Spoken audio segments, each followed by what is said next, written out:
Palavra com a pastora.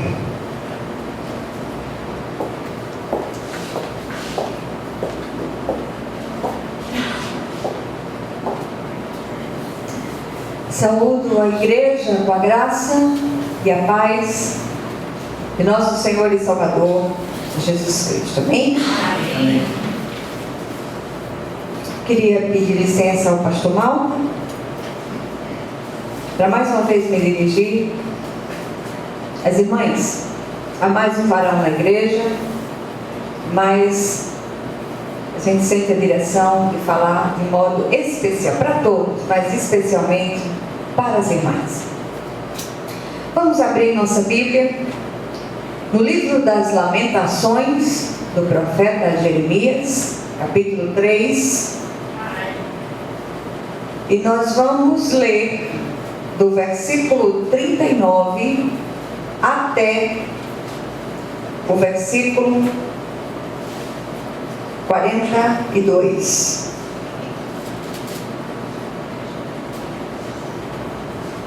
Lamentações, capítulo 3, do versículo 39 ao 42.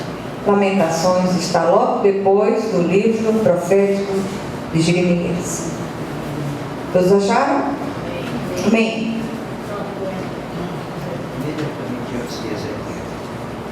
O pastor está lembrando que é imediatamente antes de Ezequiel, ou seja, fica entre Jeremias e Ezequiel. Então diz assim a palavra do Senhor. Preste atenção, deixe o Espírito ministrar o seu coração.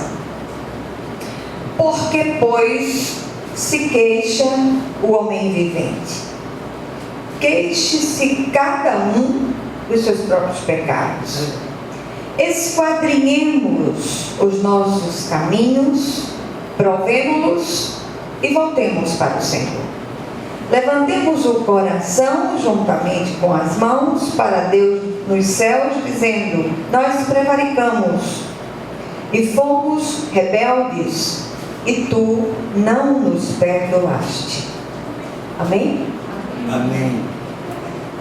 Senhor nosso Deus e nosso Pai, que o Senhor possa falar ao nosso coração. Fala, porque o teu povo ouve, em nome de Jesus. Amém? Amém. Louvado seja Deus. Minhas irmãs, o desejo do meu coração é que nós hoje façamos uma pequena pausa nas nossas idas e vindas, nas nossas agonias pessoais, e nessa pausa silenciosa nós possamos fazer uma reflexão profunda das nossas próprias ações e das consequências das nossas ações ao longo dos anos. Amém? Amém. O livro das Lamentações do profeta Jeremias, como o próprio nome sugere, ele é um poema fúnebre escrito para o funeral nacional. O povo de Deus estava morto espiritualmente, havia voltado as costas para o Senhor, e aqui e acolá isso acontecia e continua acontecendo. E o povo entristeceu e muitas vezes continua entristecendo o coração de Deus. E Jeremias começa o contexto que nós acabamos de ler com uma pergunta. É a pergunta do versículo 39 que abre um leque para que nós paremos e possamos nos voltar para o nosso interior, sondar o nosso coração, pedir a Deus que Ele sonde. E a pergunta do profeta na sua lamentação é: de que se queixa, pois, o homem vivente? Queixe-se cada um dos seus próprios pecados. E é interessante que logo aqui, logo nesse início, a gente para um pouco para fazer uma pequena meditação nessa pergunta retórica do profeta, essa pergunta que repercute nos nossos corações, não só do Israel do passado, mas nos nossos corações, nos nossos dias.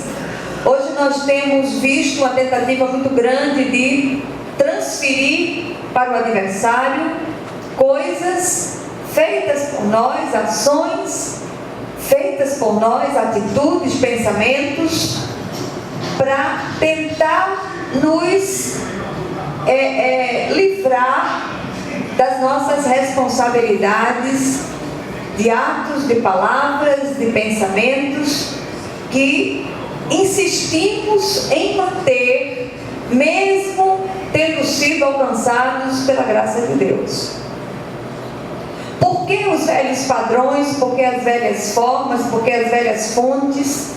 Se nós hoje somos novas criaturas, as coisas velhas já deveriam ter passado e nós insistimos em fazer as coisas sempre das mesmas maneiras.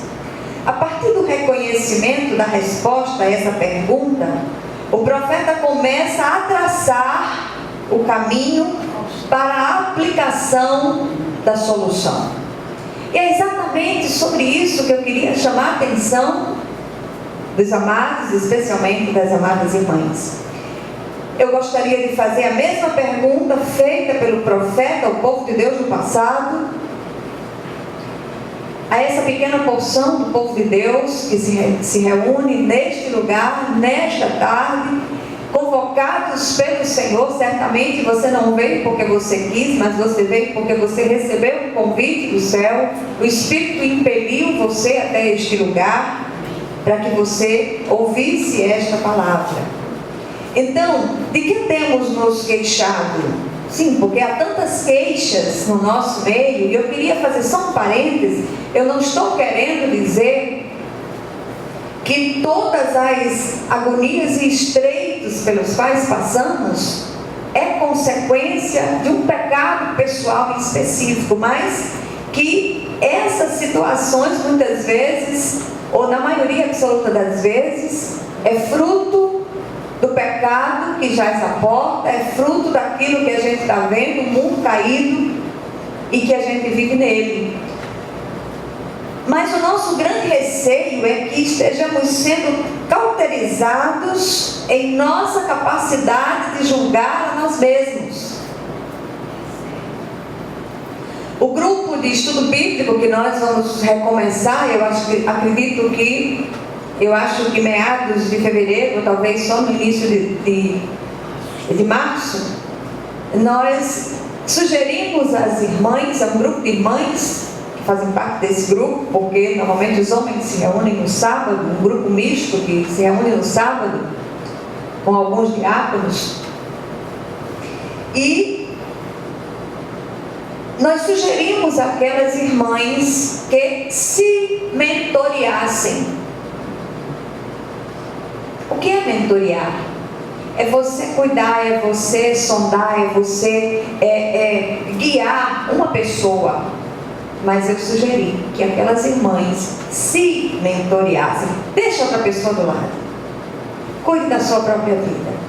Preste atenção por onde você tem andado. Preste atenção às atitudes, às ações, aos pensamentos.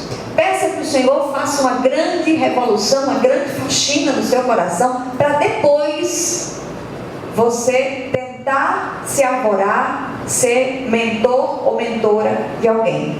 Amém? Então, nós estamos ficando craques em engolir camelos e nos engasgarmos com facilidade com pequenos mosquitos. Sobretudo, quando os camelos são nossos e os mosquitos são dos outros. Ouviram isso? Então, amados, nós enxergamos com potentes lentes de aumento aqueles pequenos erros nos outros, potencializamos esses erros e nos arvoramos como grandes bandeiras de justiça, sempre prontos a uma palavra de acusação. Quando um dedo vai, 3 vem na nossa direção. Nós não podemos nos esquecer disto. E eu pergunto, e quanto aos nossos pecados, aqueles que escondemos as 7 chaves dos porões de nossas almas? Esquecemos que não existe o ministério de fiscal da Fazenda Celestial e que toda acusação acontece sob a eficácia de Satanás e sob as máscaras da nossa própria hipocrisia. A partir da pergunta inicial feita pelo profeta, ele aponta 5 ações restauradoras. E eu queria que nós parássemos um pouco e mergulhássemos nessas ações restauradoras, ordenadas ou sugeridas pelo profeta. E ele diz, a primeira ação restauradora está na parte A do versículo 40, ele diz, esquadrinhemos os nossos caminhos. A palavra esquadrinhar, como a palavra prescrutar, são 2 palavras que eu gosto demais. Porque quando você faz, por exemplo, uma faxina, para que essa faxina fique boa, para que essa faxina fique bem feita, você tem que tirar todas as coisas dos seus devidos lugares, você tem que bater tapetes, você tem que revirar gavetas, você tem que botar tudo de cabeça para baixo, porque toda arrumação, ela pede uma grande desarrumação. E muitas vezes, quando nós não fazemos as arrumações que precisam ser feitas no nosso coração, o Senhor faz. Eita, e quando Ele faz, misericórdia. Ele bate o tapete, a poeira sobe, de repente essa situação que está acontecendo com você nesse momento, esse reboliço, essa coisa toda que tem acontecido e você não entende porquê, é um esquadrinhar de Deus, é um prescrutar de Deus, é uma faxina do Senhor no seu coração, no seu interior. E o profeta, é interessante que ele convoca, mas ele não fica de fora. Ele não diz esquadrinhem os seus caminhos, ele diz esquadrinhemos os nossos caminhos. Tem um texto em 1 Coríntios, capítulo 11, versículo 28, é o texto da ceia do Senhor, onde o apóstolo Paulo diz, examine-se, pois, o homem a si mesmo, e assim coma deste pão e beba deste cálice. Esquadrinhemos. Pare, pense, reflita. Por que nas nossas conclusões a respeito das nossas desditas, nós sempre estamos prontos para culpar os outros? Esquadrinhemos, examinemos profundamente o nosso próprio coração. Tem um outro texto, em 2 Coríntios 13, 5, que diz, examinai-vos a vós mesmos, se permaneceis na fé. Provai-vos a vós mesmos, ou não sabeis quanto a vós mesmos que Jesus Cristo está em vós, se não é, que já estáis reprovados. Palavra dura, palavra forte do Senhor, palavra de conserto, palavra de transformação. Nós queremos ver as vitórias nas nossas vidas, nós queremos o abençoador, nós queremos nos esconder à sombra do onipotente, mas nós não queremos compromisso com a sombra, nós não queremos compromisso com aquele que é o abençoador por excelência. O Senhor quer limpar o vaso, quer tirar todas as impurezas, quer adornar esse vaso para que ele encha esse vaso e ele se transforme num vaso de honra para louvor e glória do nome dele. Seguindo esse raciocínio, o salmista, no Salmo 26, versículo 2, ele diz, sonda-me, Senhor, e prova-me, examina o meu coração e a minha mente. Você tem coragem de orar assim? No outro salmo, o salmista diz, sonda o meu coração, vê se há em mim um caminho mau e conduze-me ao caminho eterno. Vem com liberdade, Senhor, me trata, eu sou incompetente, eu sou inadequada para compreender esses caminhos maus, que eu tenho acarinhado, eu tenho passado a mão por cima, eu tenho tentado encobri-los. Mas o Senhor é aquele que nos vê em profundidade, o Senhor é aquele que conhece o mais profundo do nosso coração, como disse o pastor, não me lembro se ontem ou hoje, antes que a palavra nos chegue à boca, o Senhor a conhece. Porque o Senhor, Ele não se impressiona com as nossas exterioridades, mas Ele conhece a profundidade dos nossos corações.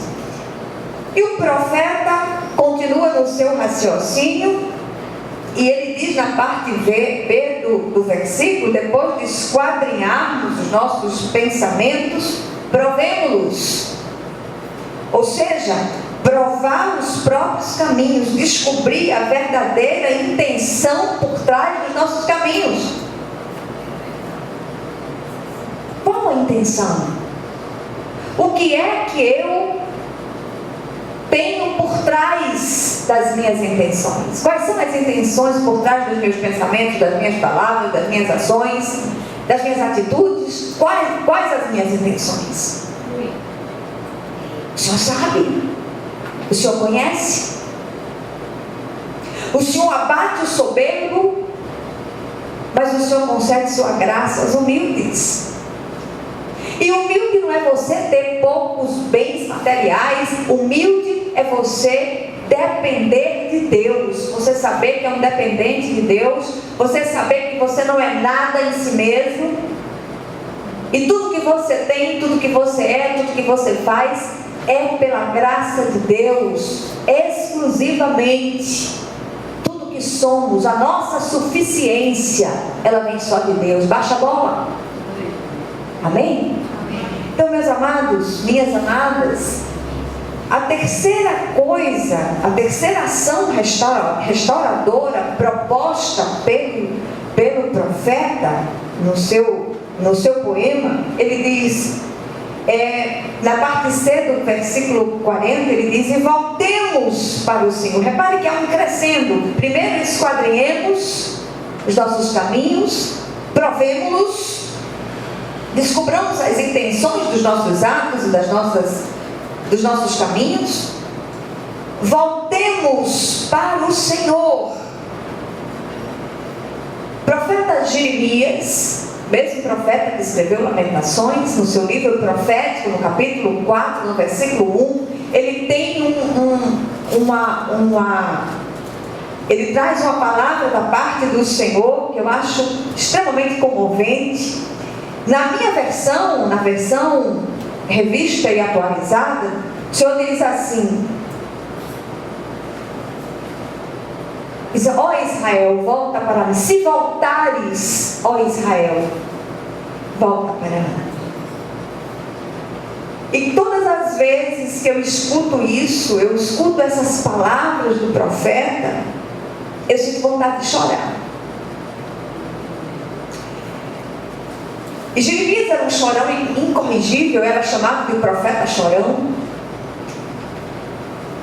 Na versão que eu trouxe para vocês, que é a versão da NVI, diz assim: se você voltar, ó Israel, volte para mim. Voltemos para o Senhor. Muitas vezes nos queixamos de a uma, outra, tantas encrencas, a tantas confusões, tentamos fazer as coisas com braço de carne, resolver as nossas coisas com o nosso braço de carne, quando o Senhor deseja que nós voltemos para Ele. Lares desfeitos, relacionamentos partidos, encrencas familiares, problemas sérios. E eu quero só repetir: esquadrinhemos os nossos caminhos, provemos-los e voltemos para o Senhor. A solução passa por nós, não pelos outros. Deus trata com indivíduos, com cada um em particular. Ele trata comigo, Ele trata com o pastor Mauro, há um trabalhar nele, há um trabalhar em mim, a um trabalhar em cada um de nós que aqui estamos juntos. Eu fico muito impressionada quando o Senhor derramou o Espírito Santo no dia do Pentecostes sobre aqueles 120 que estavam naquela assembleia. O Senhor podia ter mandado uma labaredona de fogo que lambesse todo mundo, mas não. Veio uma língua de fogo sobre cada um daqueles. Cada um de nós recebe aquela porção que é necessário, que nós precisamos para que haja plenitude, para que haja enchimento. Tem faltado isso no nosso meio. Nós lotamos as igrejas, lotamos as reuniões de oração, fazemos muito barulho, mas tem faltado uma busca silenciosa da presença de Deus no interior dos nossos quartos, onde não há aplauso, onde não há nada exterior, onde não há os barulhos externos. Só há uma nudez que precisa ser exercitada por nós na presença daquele que vê todas as coisas. A quarta ação restauradora proposta pelo profeta é: levantemos com quebrantamento, levantemos os nossos corações com as mãos para Deus nos céus, ou seja, orar com quebrantamento de espírito. As nossas orações são flechas, as nossas orações são relâmpago. Nós perdemos a capacidade de chorar na presença de Deus. Nossas orações são orações para cumprir uma agenda. Nós temos uma agenda. Essa hora, quanto tempo eu vou ficar orando? Tanto tempo. Oremos com sinceridade de coração. Oremos com o coração quebrantado. E quando nós oramos assim, com esse coração aberto, rasgado na presença de Deus, há um arrependimento sincero de coração. Primeiro porque esse coração já foi esquadrinhado, esse coração já foi provado, esse coração já se voltou para Deus em oração quebrantada. E aí vem a última ação restauradora, que é a confissão de pecados. E aí o profeta diz: nós transgredimos e fomos rebeldes, por isso tu não perdoaste. Ele está dizendo: tudo que passei lá atrás, tudo que eu vivi até hoje, foi fruto da minha rebelião, foi fruto da minha transgressão, foi fruto daquilo que eu fiz. O Senhor não tem culpa. Muitas vezes, Senhor, porque o Senhor fez com que isso acontecesse, porque o Senhor deixou que isso acontecesse. Mas que nós possamos dizer: ser propício a mim, pecadora, ser propício a mim, pecador, tem misericórdia de mim, ó Deus, tem misericórdia.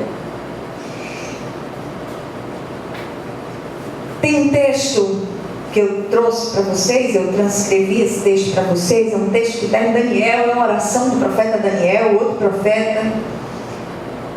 E ele diz o seguinte, no capítulo 9, do versículo 4 ao 8, ele diz: orei ao Senhor, ao meu Deus, e confessei: ó Senhor Deus grande e temível, que mantém a sua aliança de amor com todos aqueles que o amam e obedecem aos seus mandamentos. Nós temos pecado e somos culpados, temos sido ímpios e rebeldes, e nos afastamos dos teus mandamentos e das tuas leis.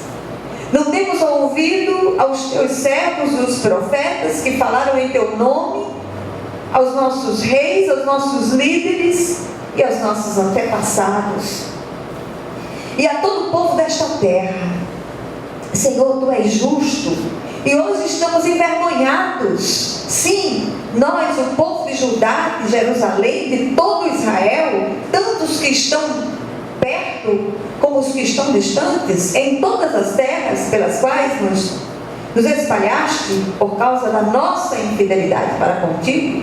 Ó Senhor, Nós e nossos reis, nossos líderes e nossos antepassados estamos envergonhados por termos pecado contra ti. Na outra versão, ele disse: a nós cabe o corar de vergonha.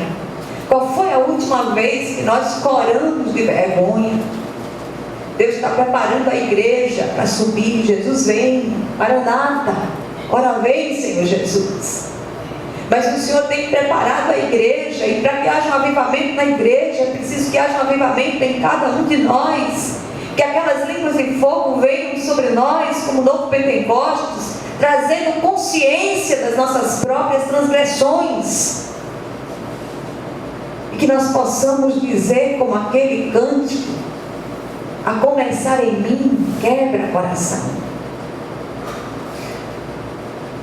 O que o texto nos instrui a fazer? Em primeiro lugar, antes de buscar saídas externas para as nossas encrencas pessoais, façamos uma busca dentro de nós.